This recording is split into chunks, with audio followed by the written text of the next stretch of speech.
नमस्कार, नमस्कार. मी अलिग्राम ऑर्गॅनिक प्रतिनिधी अमोल लेंगरे सोलापूरवरून. तर आपण एका कंझ्युमरच्या घरी आलेले आहेत, एका पेशंटच्या घरी आले आहेत.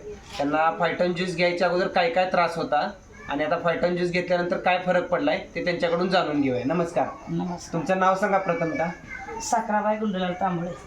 तुमचं वय? वय 50. तर तुम्हाला फायटन ज्यूस घ्यायच्या अगोदर काय त्रास होता? हात पाय कंबर दवाखाना चालू होता माझा. ती बाटली घातल्यापासून आपला दवाखाना ही समजा बंद आहे. आणि तुम्हाला ह्याची पण गोळी चालू चालू तुम्हाला थायरॉइडची?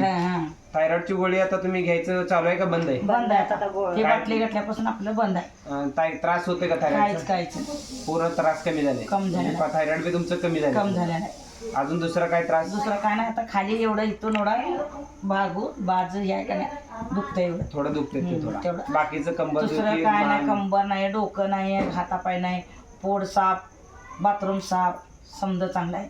आणि तुमचं घ्यायच्या अगोदर दवाखाना कंटिन्यू चालू असेल? चालू किती दिवसाला दवाखान्यात जात होता तुम्ही? 3 दिवसाला 2 दिवसाला 3 दिवसाला 2 दिवसाला 2-3 दिवसाला कंटिन्यू दवाखाना असेल? 3 मी रोज इंजेक्शन करून घेतल्याशिवाय मी राहतच नव्हते. असं आहे का? आता कसं वाटतंय तुम्हाला आता फायटन? ही घेतल्यापासून आपला दवाखाना नाही काय. बरं, धन्यवाद.